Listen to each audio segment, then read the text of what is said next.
Hi, everyone. You're listening to the Money Girl Podcast. I'm Laura Adams, the author of Money Girl Smart Moves to Grow Rich, a fun and practical guide to personal finance. Order the paperback or ebook from your favorite bookseller. You've probably heard about top employees at big companies who get paid stock options. No matter if you're already one of them or aspire to be one someday, you should know how these benefits work.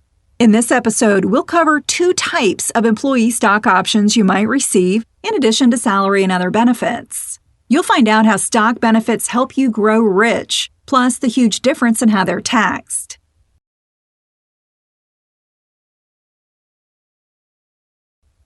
An employee stock option, or ESO, is a benefit given to certain employees of a company. Stock options give you the right to buy shares of the company's stock at a predetermined price. It's called an option because you're never obligated to buy in. It's always your choice. You might wonder why an employer would want to pay you with stock options instead of simply increasing your salary or giving you a cash bonus. Well, shareholders always want the value of their stock to rise. So, tying some or all of your compensation to the company's stock price gives you an incentive to do an outstanding job, increase profits, and help the stock appreciate. This aligns shareholder and employee goals and makes everyone happy in theory. Here's an example of how a typical stock option benefit might work.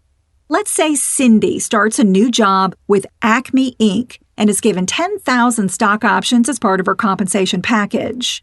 She has to wait a set amount of time, known as a vesting period, before she can exercise part or all of the option.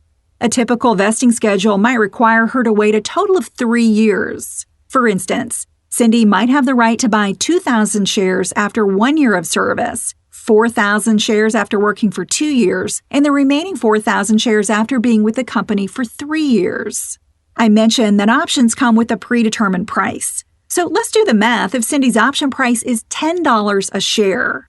After 1 year on the job, Cindy can exercise her right to buy as many as 2,000 shares at $10 each, for a total purchase price of $20,000. Cindy's been watching Acme's stock price creep up to $15 a share. So she decides to buy shares at $10 each. Then she turns around and sells those shares for a profit of $5 each. That could potentially give Cindy a total gain of $10,000, which is 2,000 shares times a $5 profit. Not bad.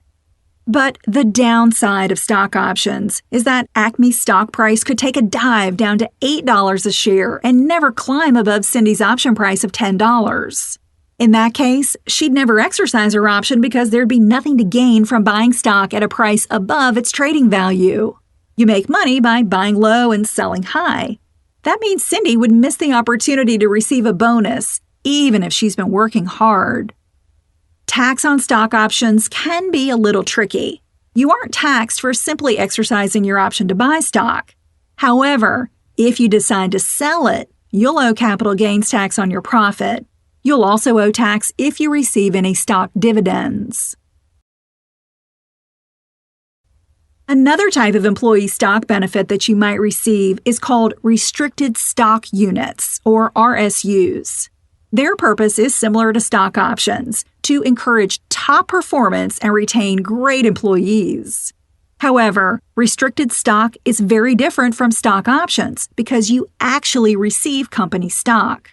Remember that a stock option only gives you the right to buy a stock at a specific price.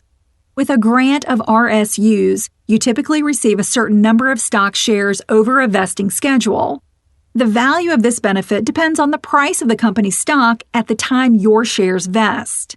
Let's say Acme is really pleased with Cindy's work and wants to keep her on board for at least 3 more years.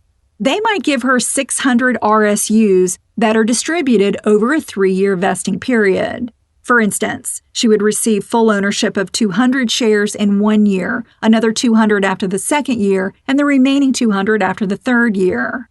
If the value of Acme stock is $10 in 1 year when her first 200 RSUs vest, that's a benefit of $2,000 for Cindy.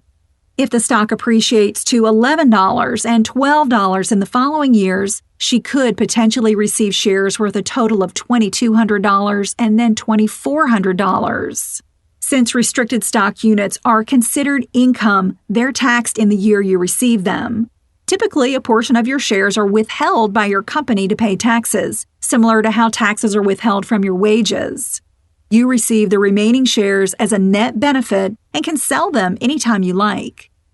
Having employee stock benefits is a great incentive to increase your company's stock price and bottom line by increasing revenue, cutting expenses, or doing both. If your company issues stock and you don't have stock benefits, talk to management about how you can become eligible. It may be possible if you create a plan to achieve aggressive company goals in your current position or gain the skills you need to land a future promotion. To read a transcript of this show or sign up for my free newsletter for tips you won't find in the podcast, just visit the Money Girl section at quickanddirtytips.com. This is episode number 317, called What Are Employee Stock Options and RSUs? Also, be sure to connect with me on Facebook, Twitter, or Google+. My username on Twitter is @LauraAdams, LauraAdams. On Facebook, just do a search for Money Girl. I love getting your money questions through social media or email at money@quickanddirtytips.com. I'm glad you're listening. Cha-ching! That's all for now. Courtesy of Money Girl, your guide to a richer life.